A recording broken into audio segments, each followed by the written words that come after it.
ఇది మన ముందున్నటువంటి దృశ్యం. అవును సార్. అమెరికా, ఇజ్రాయెల్ కలిసి దాడులు చేసినా కూడా ఇరాన్ ఇంత స్ట్రాంగ్గా ఎలా ఉండగలిగింది? అంటే ఇన్ని రోజులు యుద్ధం చేసినా కూడా ఎందుకు ఇరాన్ కుప్పకూలలేదు?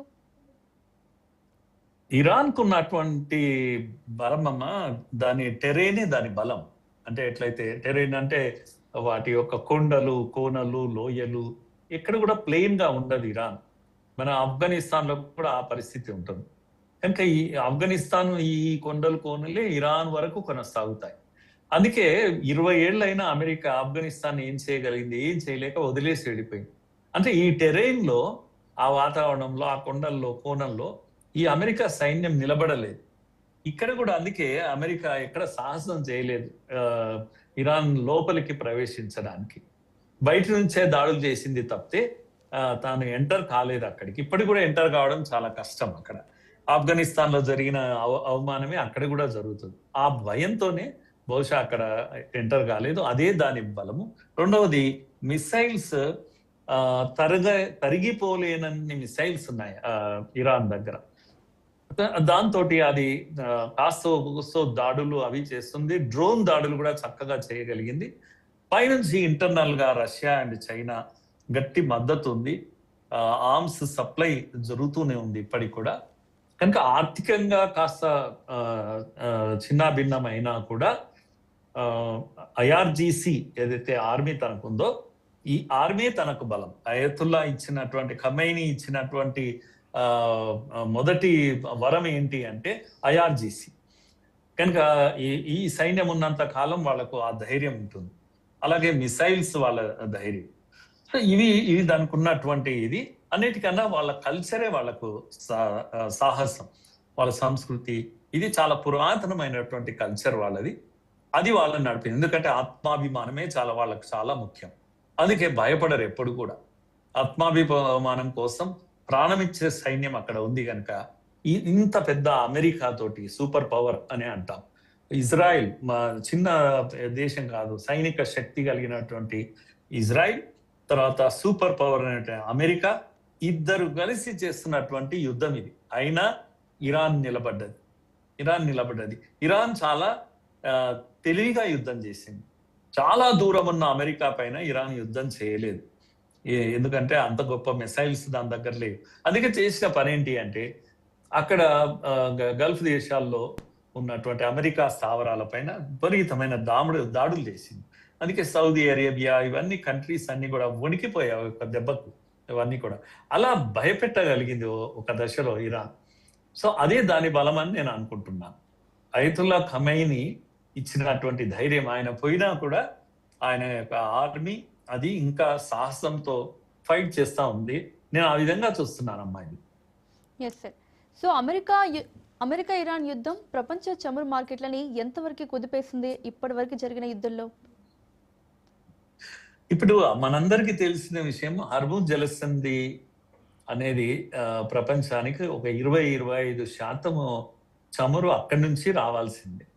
కనుక ఈ 25% మనకు ఆగిపోయినప్పుడు, ఆయిల్ సప్లై ఆగిపోయినప్పుడు ప్రపంచం నిజంగానే స్తంభించిపోయింది ఒక రకంగా చెప్పాలంటే.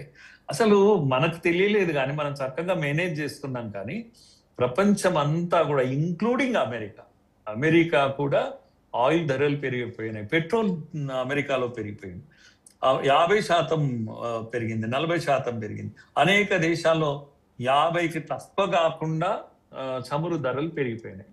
అంటే ఇప్పుడు మన దగ్గర 100 రూపాయలు ఉంటే అన్ని దేశాల్లో కూడా 100 ఉంటే 150 రూపాయలు పెరిగింది. మన దగ్గర అంత పెరగలేదు. మనం మేనేజ్ చేసుకోగలిగిన. మన దగ్గర ఎల్పిజి కొంతకాలం సమస్య వచ్చింది, కానీ ఎల్పిజి సప్లై కూడా యథావిధిగా. కానీ వరల్డ్ వైడ్ గా కూడా ధరలు పెరిగిపోయినాయి విపరీతంగా.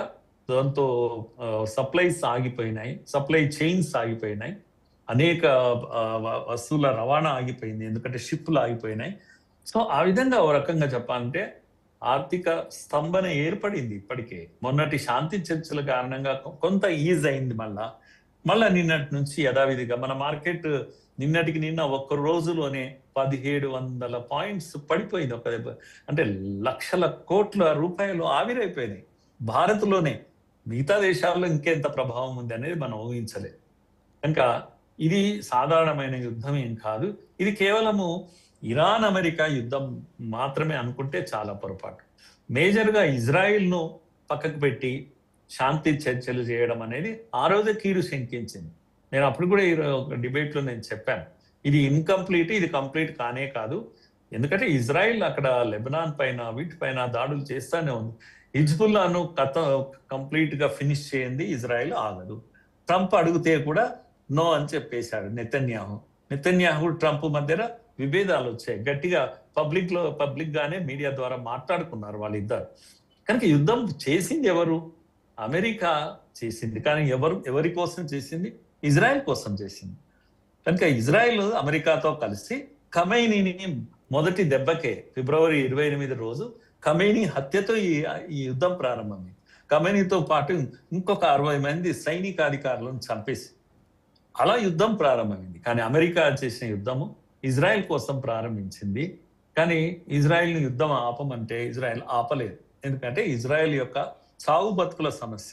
ఎంతవరకైతే హూతీలు లేకపోతే హిజ్బుల్లాలు హమాస్లు ఈ 3 టెర్రర్ సెంటర్స్ ఫినిష్ కావో అంతవరకు ఇజ్రాయెల్ యుద్ధం కొనసాగిస్తుంది. ఇవన్నిటిని ప్రేరేపిస్తున్నది ఎవరు?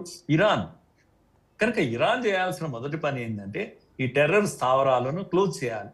అది చేసుకోవడం లేదు. వీటన్నిటికీ మూలం, యుద్ధానికి మూలం ఇరానే మళ్ళా. ఎందుకంటే తాను ఇస్లామిక్ కంట్రీస్ కు బాస్ అని అనిపించుకోవాలనుకుంటుంది. షియా కంట్రీసే ఇస్లాం కు బాస్ అని చెప్పాలని ఉంది. కనుక తన యొక్క ఆధిపత్య పోరు ఇదంతా కూడా. అందుకే ఈ రోజు ఇరాన్ కనుక మటాచ్ అయిపోతే దానికి కారణం ఇరానే, ఇంకెవరో కాదు. ఖమేనీ చేసినటువంటి ఇదంతా కూడా ఏంటి అంటే ఇది ఇజ్రాయెల్ అందరూ అనుకుంటాం, కానీ ఇజ్రాయెల్ ఒకవేళ ఇరాన్ కంప్లీట్ చేయకపోతే, ఫినిష్ చేయకపోతే అసలు ఇజ్రాయెల్ బ్రతకదు ఈ భూమి పైన. ఇప్పుడు అణ్వాయుధాలు ఆపాలని, వాటి పరిశోధన ఆపాలని ఇవన్నీ డిమాండ్ చేస్తున్నారు. ఇరాన్ అణ్వాయుధం కనుక మొదటి అణ్వాయుధము ఇరాన్ ఎవరిపైన వేస్తుంది అంటే ఇజ్రాయెల్ పైన వేస్తుంది. కనుక ఆయుధం చేతిలోకి వచ్చిన మరుక్షణము ఈ పటం పైన, గ్లోబల్ పటం పైన ఇజ్రాయెల్ ఉండదు. కనుక ఇజ్రాయెల్ బ్రతికుండాలంటే ఈ యుద్ధం కొనసాగాల్సిందే. అయితే ఇరాన్ అన్నా నాశనం కావాలి, అయితే ఇజ్రాయెల్ అన్నా నాశనం కావాలి. ఇది ఇప్పుడు ఉన్నటువంటి పరిస్థితి. ఇప్పుడు ప్రారంభమైన యుద్ధం నేను అనుకుంటాను ఎండ్ రిజల్ట్ ఇస్తుంది, ఏదో ఒకటి అవుతుంది.